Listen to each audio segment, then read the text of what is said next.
Hello friends, कैसे हो आप सब। तो आज हम बीपीएससी 133 की कुछ इंपॉर्टेंट क्वेश्चंस करने वाले हैं आपके एग्जाम के लिए। क्वेश्चन है विद आंसर्स, ऐसे ही क्वेश्चन क्वेश्चन उतारता नहीं हूँ मैं, वो देख लिया उतार लिया। उसके जो आंसर्स आपको पता होना चाहिए, मतलब इजी तरीके से, तो वो मैं लिखने की कोशिश कर रहा हूँ ताकि आप चीज़ों को जो है आसान तरीके से समझ जाए, एग्जाम में आप लिख पाएँ, एटलीस्ट कुछ तो लिख के आ पाएँ अगर आपको नहीं आता है उस कंडीशन में। ठीक है, बाकी सब कुछ थंबनेल में आपने देख ही लिया है। मैं एक बार आपको आपकी संतुष्टि के लिए आपको पेपर दिखा देता हूँ। तो इंग्लिश में है और ये हिंदी में आता है। हिंदी में नाम देख लो आप। ठीक है, नाम ये है आपका, बुक का नाम, इसी को ही हम कर रहे हैं। बाकी मैं आपको थंबनेल में सब कुछ लिखा हुआ है, आप देख सकते हैं उसमें। सामाजिक वैज्ञानिक अनुसंधान में तुलना के महत्व का वर्णन कीजिए। तो जब हम सामाजिक वैज्ञानिक अनुसंधान करते हैं, ठीक है, मतलब समाज के बारे में जो हम स्टडी करते हैं, तो उसमें हम तुलनात्मक अध्ययन का इस्तेमाल करते हैं ना। हम तुलना का मतलब पता है ना आपको, तुलना दो लोगों के बीच में जब हम कंपैरिजन करते हैं उसको तुलना कहते हैं। तो तुलनात्मक जो सिद्धांत है, पद्धति है, जो मेथड है जिसका हम इस्तेमाल करते हैं, सबके साथ तुलना करते हैं हम लोगों की। जैसे कि जो छोटे बच्चे की तुलना करते हैं कि भाई ये ज़्यादा सुंदर है, ये कम सुंदर है, ये भी तुलना होती है।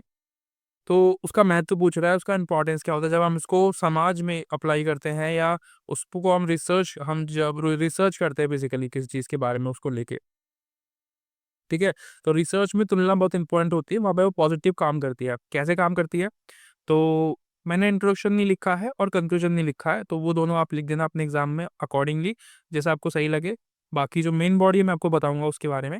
ठीक है, सबसे पहला है महत्व में सामान्यकरण को उजागर करना, यानी कि जैसे कि देश है, सामाजिक समूह है, ऐतिहासिक जो भी अवधारणाएँ हैं, जो नीतियाँ हैं, उनकी तुलना हम यहाँ पे कर पाते हैं। यानी कि देशों के बीच में तुलना कर पाते हैं।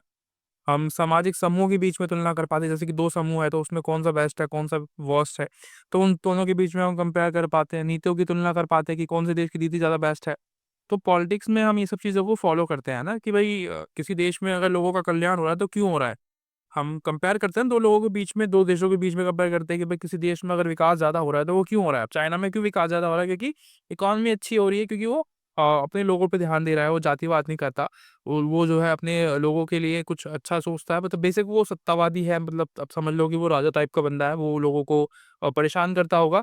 लेकिन विकास कर रहा है चाइना, ठीक है? हम ऐसा नहीं बोल सकते। तो ये एक जो है कंपैरिज़न का एक तरीका होता है, ठीक है? दूसरी चीज़ है विभिन्नताओं को उजागर करना। यानी कि हम जैसे कि देश में 2 देशों के बीच में कंपैरिज़न कर रहे हैं, तो हम देखते हैं कि भाई 2 देशों में कौन-सा देश बेस्ट है, ठीक है? उनमें जो डिफरेंशिएशंस हैं उनके बीच में कि भारत आज इतना पीछे क्यों है? क्योंकि नौकरी नहीं है लोगों के पास, ठीक है? हमारे जो युवा यंगस्टर्स हैं उनके पास नौकरी नहीं है, उनको दिक्कत पैदा हो रही है नौकरियों में। इतनी पढ़ाई करने के बाद भी वो बेरोज़गार हैं। तो ये जो है प्रॉब्लम वाली बात है। तुलना करना, ठीक है? उन दोनों के बीच में। तो ये सब हम देख पा रहे हैं कि 2 देशों के बीच में प्रॉब्लम वाली क्या बात है कि भाई उन दोनों में कुछ ना कुछ प्रॉब्लम तो होगी, तभी तो वो एक-दूसरे से पीछे है। मतलब कोई देश कोई आगे है, एक पीछे है, तो क्यों हम लोग चाइना से पीछे हैं, तो कोई ना कोई तो रीज़न होगा। तो वो रीज़न जो है वो हमें पता चल पाता है जब हम कंपैरिज़न करते हैं तो। दूसरी चीज़, नए सिद्धांतों का निर्माण हम कर पाते हैं। हम कुछ-कुछ नया सोच पाते हैं, क्योंकि हम जब कंपेयर ही नहीं करेंगे चीज़ों को, उन पे हम सवाल ही नहीं करेंगे, तो कुछ नया कैसे आएगा, ठीक है? बल्ब बनाया गया, ठीक है? उस पे इतनी मेहनत की गई, उसको फिर बाद में उस पे रिसर्च की गई होगी, उसको तुलना किया गया होगा कि भाई ये इसमें कमियाँ भी है, तो इसको ठीक किया जाए और बेटर किया जाए और बेटर किया जाए। अब आज आप देखते हो कि बल्ब की रोशनी बहुत अच्छी होती है, कम बिजली लेके वो बहुत अच्छी रोशनी आपको देता है और काफ़ी व्हाइट रोशनी होती है, ठीक है? पहले के बल्ब कैसे होते थे आप देखो, पीले-पीले एकदम कम लाइट वाले। अपने फादर से पूछना आप, अपने जो ग्रैंड पेरेंट्स हैं उनसे पूछना, तो आपको बताएँगे वो उस समय के बल्ब कैसे हुआ करते थे। पहली बात तो लाइट ही नहीं थी, ठीक है? पर लाइट आने के बाद भी बल्ब जो थे, उनकी रोशनी बहुत कम थी। उसके अलावा परिकल्पनाओं का परीक्षण, यानी कि इमेजिनेशन एंड फैक्ट्स में तुलना आप कर पाते हैं कि भाई कौन-सा इमेजिनेशन है, कौन-सा फैक्ट है। अब इमेजिनेशन आप कुछ भी कर सकते हैं, ठीक है? मतलब इमेजिन के लिए आप कुछ भी कर सकते हैं कि भाई सूरज जो है वो पश्चिम से उगता है, जो भी दिशा आप मान लो, जहाँ से भी उगता है, मतलब इमेजिन मैं बता रहा हूँ आपको। लेकिन फैक्ट क्या है? फैक्ट ये है कि सूरज जो है कौन-सी दिशा होती है जहाँ से वो उगता है? पूरब से, ठीक है? तो जो सूरज है वो पूरब से उ उगता है इंडिया में, अगर हम बात करें तो, क्योंकि पूरा भारत, मतलब पूरा वर्ल्ड में वो वहीं से उगता है, ठीक है? उस सब के लिए, तो पूरब से उगता है। ये कैसे पता चला हमको? ये फैक्ट है, क्योंकि ये हम रोज़ देखते हैं, हमने दिशा भी नाप रखी है सारी। तो ये एक जो है फैक्ट, हम और जो इमेजिनेशन है उसमें हम फ़र्क कर पाते हैं। दूसरी चीज़ है मौजूदा सिद्धांतों को परिष्कृत करना, यानी कि जो मतलब जो अभी रिसेंटली में जो थ्योरीज हुई है, जो पहले हो चुकी है, तो उन पे हम सवाल कर सकते हैं, उनको हम कंपेयर करते हैं कि कौन सी बेस्ट है, कौन सी वर्स्ट है, कौन सी बेकार है, कौन सी अच्छी है, हमें किसको फॉलो करना चाहिए या फिर हमें कोई नई सिद्धांत को फॉलो करना चाहिए। तो ये सब जो है हम कैसे कर पाते हैं, कंपैरिजन करके, ठीक है, इसलिए इंपॉर्टेंट हो जाता है। पूर्वाग्रहों को हम चुनौती दे पाते हैं, यानी कि जो चीज़ों ने जैसे कि रूढ़िवादी सोच होती है लोगों की, धर्म को लेके, लिंग को लेके, ठीक है, महिलाओं को काम करने ना दिया जाना, तो एक प्रकार की पिछड़ी हुई सोच होती है, तो उसको हम चैलेंज कर पाते हैं, क्योंकि हम कंपेयर करते हैं कि भाई बाहर के देशों में तो महिलाएँ भी काम करती है, तो वो भी देखो इतनी आगे बढ़ चुकी है, चाइना में देखो आप महिला भी काम करती है, वो आगे बढ़ चुका है, तो हम कंपेयर करके देख पाते हैं कि भारत के पीछे क्योंकि महिलाएँ भी उनको आगे आना चाहिए, ठीक है। उसके अलावा विविधता की सराहना कर सकते हैं हम लोग। डिफरेंशिएट है ना, भारत में अलग-अलग प्रकार के लोग हैं, अलग-अलग भाषा बोलते हैं, उनकी अलग-अलग स्किल्स है, उनके अंदर अलग-अलग क्वालिटीज़ है, तो उनको कंपेयर कर सकते हैं हम। और जो पॉलिसीज़ बनाती सरकार, उनको हम कंपेयर कर सकते हैं। हम बोलते हैं ना कि भारत की पॉलिसीज़ अच्छी नहीं है इस मामले में, अ, ये कमी है इंडिया में, वो कमी है, तो हम कैसे कर पाते हैं? क्योंकि हम कंपेयर करते हैं चीज़ों को, कि हम दूसरों के देशों से अपनी तुलना करते हैं वहाँ पे, ठीक है? तो ये अच्छी चीज़ है, करनी चाहिए हमें। सेकंड क्वेश्चन है, सरकार राजनीतिक शासन प्रणाली से किस प्रकार भिन्न है? ठीक है, तो जो एक तो हो गया गवर्नमेंट और एक हो गया राजनीतिक शासन प्रणाली, ठीक है? तो 2 टॉपिक्स हैं यहाँ पे, मैंने दोनों को जो है इनके जो प्रकार है, इनकी जो विभिन्नताएँ हैं वो बताने की कोशिश की, ताकि आप समझ जाएँ एटलीस्ट कि क्या है ये, ठीक है? तो सरकार का आपको पता ही होगा कि जो सरकार है उसका मतलब होता है व्यक्तियों और संस्थाओं के विशिष्ट समूहों से है, जो किसी विशेष समय पर राजनीतिक सत्ता धारण करते हैं, ठीक है? और परिभाषा इसकी देखें राजनीतिक प्रशासन की या शासन की, तो ये उन मौलिक नियमों, मापदंडों, संस्थाओं को संदर्भित करता है जो ये निर्धारित करती है कि राजनीतिक सत्ता तक किसका पहुंच है और वह इसे कैसे प्राप्त करते हैं। अभी आपको समझ में आ जाएगा, अभी दिक्कत हो रही होगी मुझे पता है।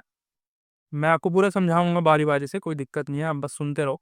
फ़ोकस क्या रहता है इसका, सरकार का कर्मियों पे, संगठनों पे, दिन-प्रतिदिन के जो कार्य होते हैं उस पे, और जो विधान पालिका, न्यायपालिका और मंत्रालय जो होते हैं, इन पे ये फ़ोकस करती है। जबकि जो आपकी राजनीतिक प्रणाली होती है, शासन होता है, तो ये क्या करता है, ये सिद्धांतों पे, प्रक्रियाओं पे, बौद्धिक संरचनाओं पर जो है ध्यान देता है। इसमें संविधान, चुनावी प्रक्रिया, पॉलिसीज़ जो होती है वो आती है, राजनीतिक स्वतंत्रता आती है, नागरिक स्वतंत्रता जो है और राजनीतिक स्वतंत्रता आपको देखने को मिलती है। दोनों प्रकार की स्वतंत्रता आपको मिलती है। कहने का मतलब आप समझ गए होंगे, सरकार जो है, ये सरकार का मतलब लोगों को इंडिपेंडेंस देना नहीं है, सरकार का मतलब होता है काम करना, ठीक है? मंत्रालय चलाना, भाई ट्रेन की दिक्कत ना हो, लोगों को सड़क व्यवस्था अच्छी हो, ठीक है? और जो कर्मचारी हैं उनको अच्छे से काम कराएँ उनसे, उनको सैलरी दी जाए समय-समय पे, ठीक है? और जो एनजीओज़ है, जो संगठन जो और काम करते हैं सरकार के, तो उसको सरकार को वो ध्यान देना होता है। न्यायपालिका सरकार के अंदर आती है, ये सरकार है, ठीक है? और राजनीतिक प्रशासन जो है या शासन जो है, वो होता है जिसमें हम संविधान को देखते हैं, कॉन्स्टिट्यूशन जिसमें आता है, जिसमें लिखा होता है कि किसको क्या करना है, किसके पास कितनी पावर्स हैं, इसको बोलते हैं राजनीतिक प्रशासन, ठीक है? हम बोलते हैं ना प्रशासन सही से काम नहीं कर रहा है, मतलब हम उस समय क्या बोल रहे होते हैं कि जो पॉलिटिक्स है, वो अच्छे से काम नहीं कर रही है, और संविधान में कुछ कमियाँ हैं, लोग अच्छे से काम नहीं कर रहे हैं या नौकरशाह सही से काम नहीं कर रहे हैं, तो जब हम काम की बात करते हैं, तो हम सरकार को देखते हैं। और जब हम संविधान की अपनी अपनी जो बेसिकली हमारे जो राइट्स है, उसकी बात करते हैं, तो हम राजनीतिक प्रशासन को देखते हैं, ठीक है? शासन को देखते हैं। यहाँ पे इन दोनों में ये डिफरेंशिएट है, ठीक है? अभी देखो सरकार किसकी है? नरेंद्र मोदी की, ठीक है? हम हमारे प्राइम मिनिस्टर श्री नरेंद्र मोदी। और यहाँ पे देखो, इसमें क्या होता है, इस वाली व्यवस्था में तो साउथ कोरिया का एक एग्ज़ाम्पल यहाँ पे लिखा हुआ है, ठीक है? साउथ कोरिया का और यूएसए में आपको लोकतंत्र देखने को मिलता है। देखो सब जगह अलग-अलग प्रशासन हो सकता है। हमारे इंडिया में कैसा है, लोकतंत्र वाला व्यवस्था है, ठीक है? संघीय व्यवस्था बोलते हैं इसको। और यूएसए में लोकतंत्र है, ठीक है? और नॉर्थ कोरिया में सत्तावादी, यानी कि जिसमें एक व्यक्ति सबसे पावरफुल है, रशिया में भी ऐसा ही व्यवस्था है। तो इसका मतलब ये नहीं कि आप इसी को समझो कि नौकरशाही जो मतलब जो तानाशाह होता है उसको बोलते हैं, नहीं। इसमें दोनों प्रकार की मतलब जिस प्रकार से आप काम करते हैं वो आता है इसमें, ठीक है? यहाँ पे हम सरकार की बात करते हैं कि भाई सरकार को ये करना चाहिए, सरकार को वो करना चाहिए। यहाँ पे हम बात करते हैं कि सरकार काम कैसे करती है, ठीक है?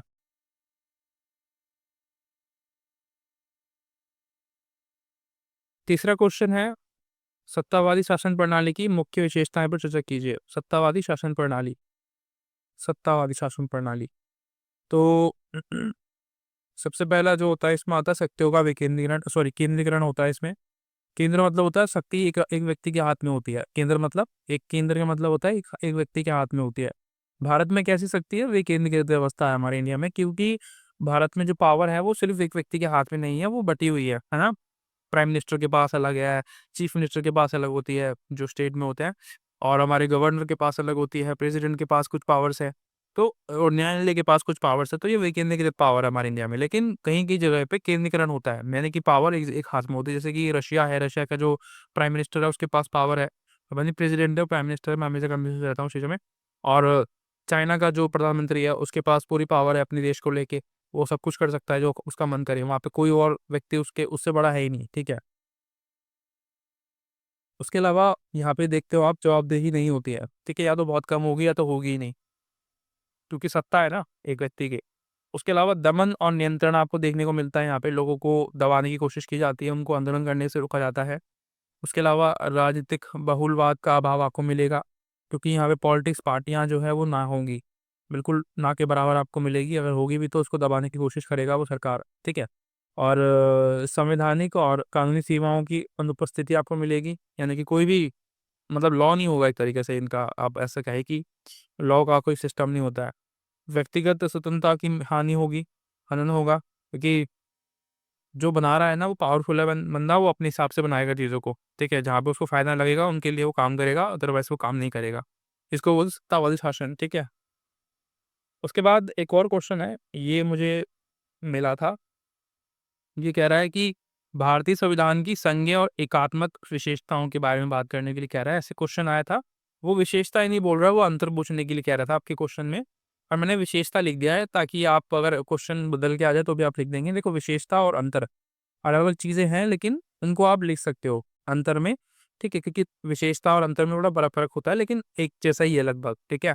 अगर आपको कुछ भी नहीं आ रहा है तो आप इसको भी लिख देंगे तो आपका काम चल जाएगा। मैंने ऐसे क्यों लिखा है, क्वेश्चन को बदला क्यों है, क्योंकि विशेषता पूछ सकता है इस बार, ठीक है? इसलिए मैंने विशेषता लिखा है। लास्ट बार इसने अंतर पूछा था 2024 दिसंबर में, इस बार पूछ सकते हैं। देखो मैंने संघ और जो एकात्मक विशेषता होती है दोनों अलग-अलग लिखा है। संघ यहाँ पे लिखा हुआ है, इससे नीचे एकात्मक लिखा हुआ है।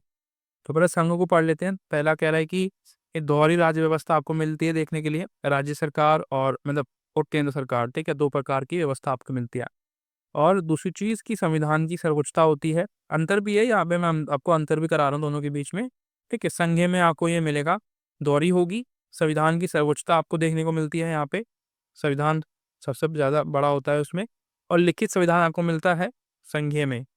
ठीक है, और यहाँ पे स्वतंत्र न्यायपालिका आपको मिलती है, संविधान की कठोरता आपको मिलती है, शक्तियों का विभाजन आपको मिलता है, ठीक है, संघ सूची, समवर्ती सूची और राज्य सूची के अंदर। उसके अलावा एकात्मक विशेषता की बात करें तो एकल नागरिकता आपको मिलती है यहाँ पे, ठीक है। वहाँ पे मैंने आपको बताया था ऊपर, कंपैरिजन आप थोड़ा कर पाएंगे। यहाँ पे राज्य दो हैं, ठीक है, मतलब दोहरी राज्य व्यवस्था है, लेकिन इसका मतलब ये नहीं है कि आपको अलग-अलग आपकी जो सिटीजनशिप होती है वो अलग-अलग मिलेगी, बिल्कुल भी नहीं। यहाँ पे सिटीज़नशिप एक ही होती है, जैसे भारत है, आप देखते हो इंडिया को, तो इंडिया में जो सिटीज़नशिप है आपको एक ही है आपके पास। ऐसा नहीं है कि आपके स्टेट की अलग है, आपके इस देश की अलग है, तो क्योंकि हमारे इंडिया पूरा एक देश है ना, ऐसा नहीं है कि अमेरिका में तो ऐसा होता है कि वहाँ पे बहुत सारे देश मिल के एक जो है पूरा एक ग्रुप जो है बनाया है उन्होंने, जिनको ना अमेरिका नाम रखा है, ठीक है? अमेरिका अमेरिका एक महाद्वीप है, ठीक है? तो पूरा एक वो मतलब यूएसए पूरा एक ग्रुप का देश, ग्रुपों का देश है, उसमें बहुत सारे देश मिलके बनाए, इसलिए वहाँ पे 2 नागरिकता उनकी होती है, ठीक है? तो यहाँ पे इंडिया में आपको एकल मिलती है। दूसरी चीज़ एकल संविधान आपको मिलेगा यहाँ पे, ठीक है? और यहाँ पे क्या है, अखिल भारतीय सेवाएँ मिलती हैं आपको, आईएएस, आईपीएस जो है, क्योंकि वो हर जगह जाके जो है वो सेंट्रल सरकार की होती हैं ये सेवाएँ, सरकार भेजती है, सेंट्रल गवर्नमेंट अलग-अलग स्टेट्स पे भेजती है, ठीक है? आईएएस और आईपीएस को। आपातकालीन प्रावधान आपको मिलते हैं, राष्ट्रपति के पास होंगे वो, ठीक है? वो ये एकात्मक विशेषता होती है भारत में, और केंद्र द्वारा राज्यपालों की नियुक्ति आपको मिलेगी। संसद सर्वोच्चता होगी यहाँ पे, और वित्तीय निर्भरता आपको मिलेगी, चुनाव आयोग आपको यहाँ पे मिलता है, ठीक है? हर जो है काम के लिए आपको चुनाव आयोग के पास जाना होता है। मतलब चुनाव कराने के लिए चुनाव आयोग जो है यहाँ पे एक ही है हमारे इंडिया में, जो कि सारा काम कराता है, ठीक है? मतलब सर्वोच्च है वो चुनाव आयोग, क्योंकि वो हमारे लिए संसद के जो चुनाव होते हैं वो कराता है, ठीक है? छोटे-बड़े, बड़े जो भी चुनाव होते हैं, ठीक है? तो ये आपके कुछ थे, मुझे लगा कि इम्पोर्टेंट है तो मैं करा देता हूँ। बाकी मेरी व्यूज़ तो आ नहीं रहे हैं खैर, इसलिए मैं जो है ज़्यादा करा भी नहीं रहा हूँ। 4 क्वेश्चंस 5 क्वेश्चंस ही करा पाता हूँ मैं, क्योंकि व्यूज़ नहीं आएँगे, कोई देखेगा नहीं तो फिर मतलब क्या है, टाइम वेस्ट है ना फिर वो। क्योंकि वीडियो फिर वो चलती नहीं है, आगे कोई देखता नहीं है। चलो ख़ैर, आपको उससे फ़र्क नहीं पड़ता है। मिलते हैं अगले वीडियो में, तब तक के लिए bye bye, thank you so much.